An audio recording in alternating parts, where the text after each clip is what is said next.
Okay, so I'm gonna tell you a story. Don't know that I've ever shared this story before. There's actually 2 stories that are coming up. It's the stories of my biggest mistakes. And I'm sharing it because I want you to learn so you don't make those mistakes that I did.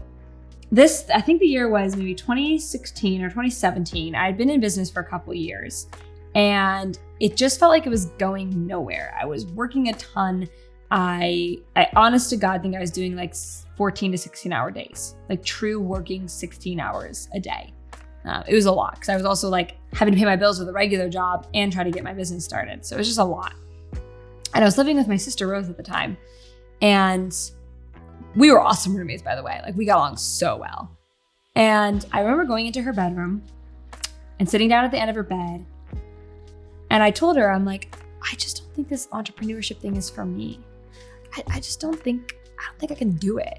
I just was so burnt out. I just remember being, you ever felt like your soul was crushed by rejection? It was just like months of that.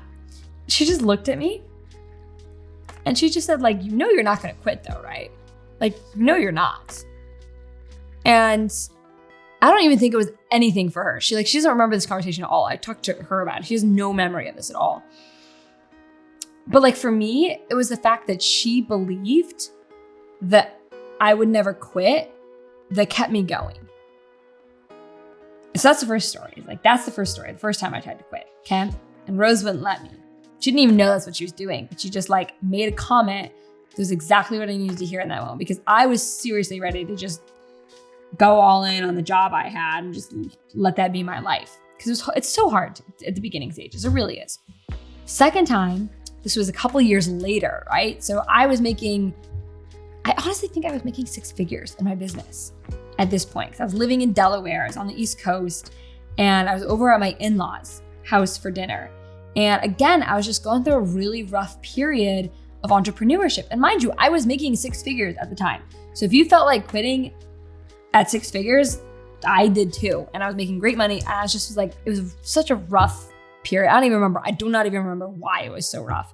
But it just was like, there was no joy left in the business. There was no energy left in the business. It was just a nightmare. It was like a living hell. I hated it at the time. And I remember asking my father-in-law, we were having dinner. I even remember like the details of the dinner. It was like a steak and Caesar salad and mashed potatoes and like a beer. It was just maybe some red wine. I just remember he was like leaning against the island counter and I was like talking to him. And I was like, do you think you could look at your job, like where you are at your work, your workplace, and see if they're hiring any like secretary admin jobs that I could get? And that should tell you where my heart was at, was that like I was willing to go and sort of start at like entry level again because I was so burnt out from my business. And I just remember he looked at me and he's like, no, I'm not going to do that. He just like straight up told me no, he wasn't going to do that. So just stick with it a little longer, just a little longer. And like whatever it was had resolved itself within a couple of months. But those are the 2 times, the 2 big times I almost quit. And the 2 things that those things have in common is that those were in that moment in time, it was a manifestation of the lack of belief that I had in myself. So when I say manifestation, I literally mean like it was a symptom that was present. It was like, you could see my current reality.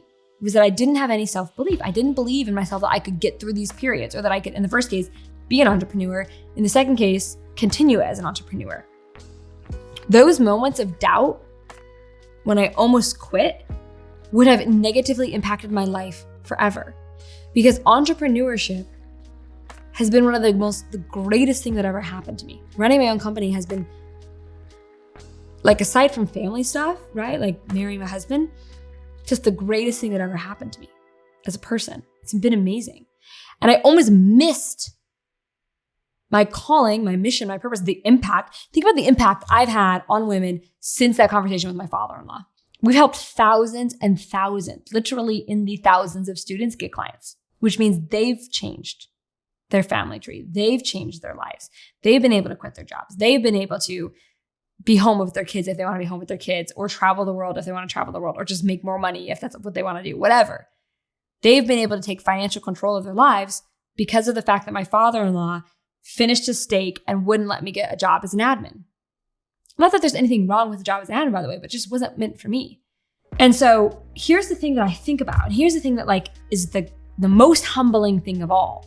The greatest vulnerability I can share with you is that in both of those situations, I didn't pick myself up at all.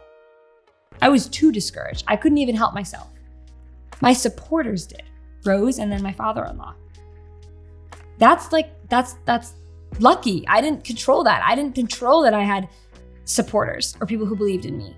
Like if it had been a different set of circumstances and I didn't have a sister that was supportive or a father-in-law that was supportive, I would have quit. I wouldn't have been able to like keep going. And so what I think about when I hear that is like, keep yourself humble because you're not as great as you think you are. Like you didn't keep yourself going, other people did. So be grateful and remember where you came from. And then the other thing I think about is like how important it is for you watching to surround yourself with supportive people.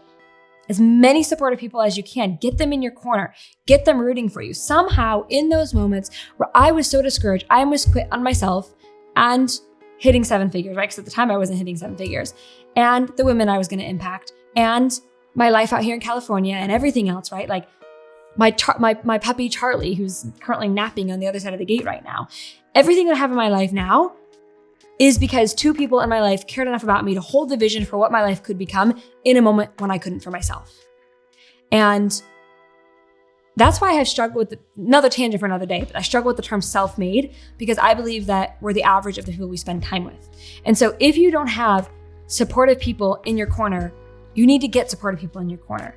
And it might not be family. I feel very fortunate that I have family that supported me. Not everybody has that, but at a bare minimum, get yourself in a community where you can be supported. The Get Clients Now program is an incredible community for that. We have just amazing students. If you're looking for a free community, Successful Female Entrepreneurs is also a free group, 150,000 women in there, incredibly supportive. I don't care where your community is.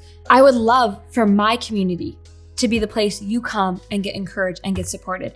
And specifically, I do want to invite you, if it's a good fit, right? No pressure or anything, but if you're looking for a community that's also going to be supportive, but then also give you practical advice to get clients, I wanted to share one of the testimonials that my students shared, I think it was last week in this program. I just want you to get a sense of this, okay? She says, so sorry for so many posts. She posted so many wins in our community. She felt like she had to apologize, which she shouldn't have. But she says, sorry for so many posts in the last couple of days, but oh my goodness, the last 2 weeks have been life-changing for my business.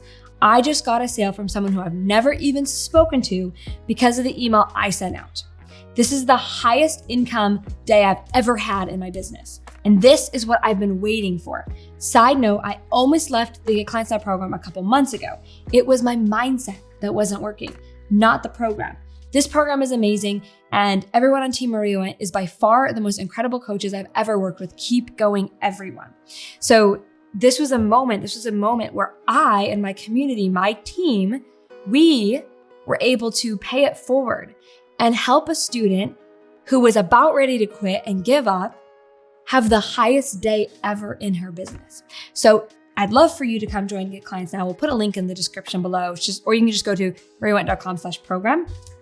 and get more information about it that way. But the takeaway isn't so much you need to be in Maria's Get Clients Now program, it's you need to be in a community of people who are going to root for you.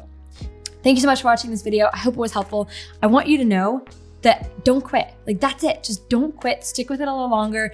I'll say to you what Rose said to me, you know you're not gonna quit. Like you know you're gonna stick with this, right? You're gonna do it. You wanna be an entrepreneur. If you haven't already subscribed, be sure to hit that subscribe button and join our YouTube community. Super awesome people here. I want you to be one of them, and I'll see you in the next video.